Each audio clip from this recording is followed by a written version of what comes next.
If you're struggling to get change to happen in your contracting business and you're finding that it's difficult to set time aside to work on your business, you're really going to want to listen to this episode because I'm going to share some tips with you that are going to be super easy for you as a contractor to implement. Hi, I'm Vicki Suter. Welcome back to the Profit Builder Unscripted.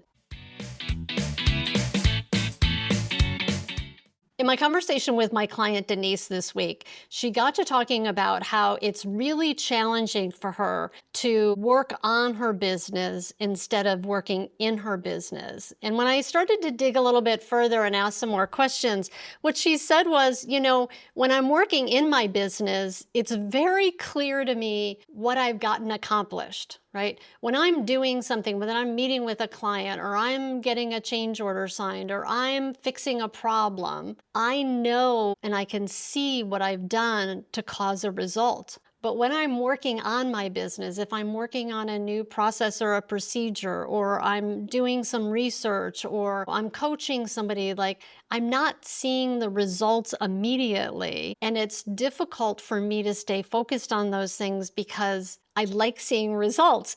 And I just thought that was so great because, I see this a lot with contractors. And, when I ask contractors what their superpower is, a lot of times the answer I get is, I'm really great at solving problems. Now, that's awesome. I love that. But here's the problem. What we end up doing when we're really great at solving problems, and that's where we get our sense of value and purpose and worth, is that we create and we continue to have problems to solve so that we can continue to have a sense of value, purpose, and worth. And sometimes what I notice, it's the thing that will keep somebody and keep a business in this state of, we're always putting out fires. We're always, we've always, everything is urgent that we're having to deal with. And it feels good, right? It feels good to be that person to solve that problem, overcome that challenge. And yet at the other side of it, we could all probably agree to this, is that it's kind of exhausting, right?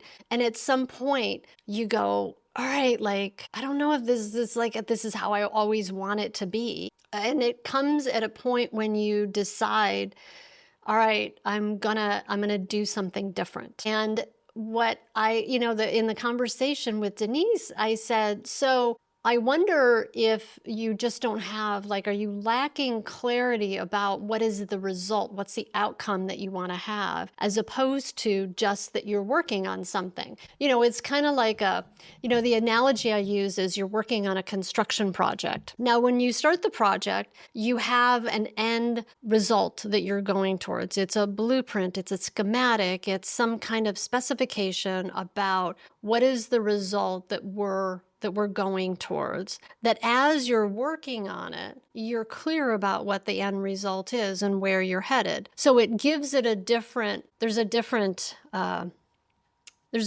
press to it, or there's a different draw to, I'm not just doing something for the sake of doing it, and I'm not just solving a problem, but I'm actually getting to a result. So even as Denise and I started to explore a project that she's working on, which has to do with rewriting position agreements, and I'm like, okay, it's a good idea, right? You're wanting to write position agreements for this position, and it's a good idea to do it because you know that you should do it. Now, here's the problem every time we start a project with, I know I should, and it's a good idea, but if there is not an outcome that we're working towards, it makes it very difficult to continue to get any kind of momentum or velocity to getting it accomplished or getting it done.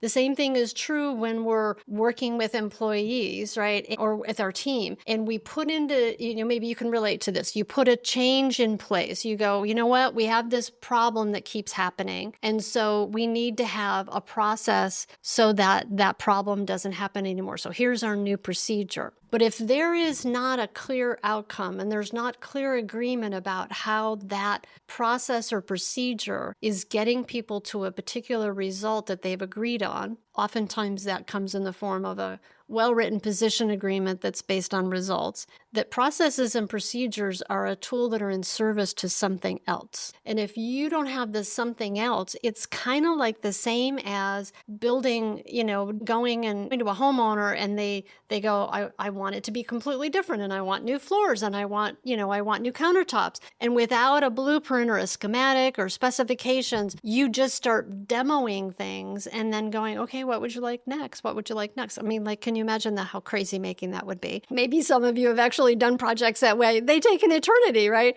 And they're not very satisfying. And it's really hard to get traction on them. So if you want to get traction, and this was my conversation with Denise, I'm like, okay, for the sake of what are you wanting to put position agreements in place? Like, what benefit will that be to your business? And what ultimate bigger goal do you have about what you want to accomplish in your business in putting those position agreements in place? And as we talked about it, she said, well, first of all, it's going to help get me out of the weeds. Like, she is a central point through which everything operates right now. And what we've agreed to is, hey, if you want to get out of the middle of the mix of being in the middle of all the things, all the decisions, if you really want to build your team to take on more ownership, you need to define what that criteria is. You need to define how can they win the game. You got to create that blueprint so that they and you know what you're building to. So we agreed. So she said, yeah, so I will be out of the mix and that they will be taking on more ownership of more things.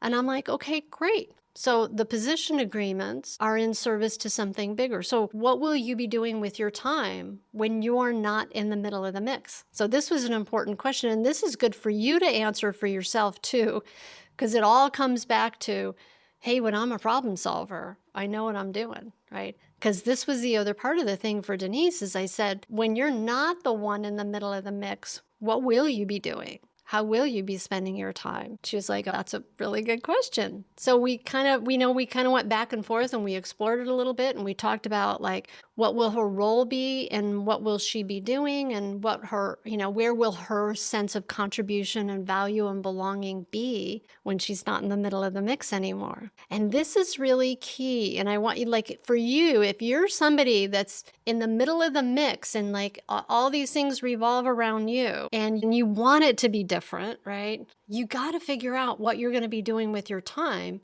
when you're not in the middle of the mix. Because if you haven't figured that out, you know what? You're going to keep yourself in the middle of the mix. Why? Because it gives you a sense of purpose, of belonging, of mattering. Now, sometimes for people, when I ask that question, it's, I want to be able to go to my kid's baseball game on Saturday instead of doing estimating on Saturday. I want to be able to go on date nights with my wife on Friday night instead of being at the office until 8 o'clock, or my husband. I want to be able to spend more time really developing my team and coaching my team and building a bigger business and spending more time on marketing and business development so that I can do different types of projects or whatever, right? So whatever that is for you, as you're, if you find yourself that you're struggling with getting change to happen or to focusing on working on your business instead of in your business, really ask yourself, like, are those some of the reasons for you? Like, are you stuck in the middle of like, that's where my sense of value and purpose and worth is? And how do you create a bigger game for yourself that you're up to, that you're playing,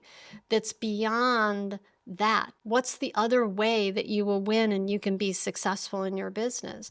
And it could be that it's personal time. It could be that you've built a certain amount of money in the bank. It could be that you've reached a certain level of profitability. It could be that, it's your ability to, be away from your business for 2, 3, 4 weeks at a time. Wouldn't that be great? That's what happens with clients I work with, by the way, that when they get that, it's not always all about the money. It's also about the quality of your life. And when you want to have a better quality of life, that means you've got to set your business up to support you having the quality of business of a better quality of life, and that your business is not your life. And that's a choice that we all have to make. We all get to, as leaders and business owners, make the choice. Am I in business to run a business, or am I in business to do work that I love to do, right? And to have a great quality of life and to be compensated very well for what I do and to be valued for what I do. Now you have to first choose that. You have to choose that that's really the bigger game that you want to play. And then, like I did with Denise, is I encourage you to look at, like, what's the next win for you beyond being able to be a great firefighter and a great problem solver? Where are you going to get that sense of accomplishment and purpose so that you have for the sake of what? And you have a goal and a blueprint for your business and your life that you're working towards, so that when you're faced with having to make those changes and start working on your business instead of in your business, that you're working towards something. And that same principle of what you know so well as a contractor in what you do every day is the same principle that applies to whether you're changing it up and you're wanting to move into a different role and work on your business, whether it's wanting to grow your team to take more ownership and accountability. You got to set a clear blueprint and schematic and outcome about what's the results that you're after. That's where great position agreements come into play. If it's that you want to be able to have more effectiveness in sales, then having a sales process that also is oriented around understanding what are my outcomes and how do I develop my process so that there's clear outcomes, so that when I'm having that conversation with a client, that there's something compelling that they're moving towards as opposed to just away from. The whole, what you know in being a contractor and all those things that make you great at what you do. And man, like, it's very complicated what you do. Being a contractor requires so much skill and so much capability and abilities beyond what many people encounter day in and day out.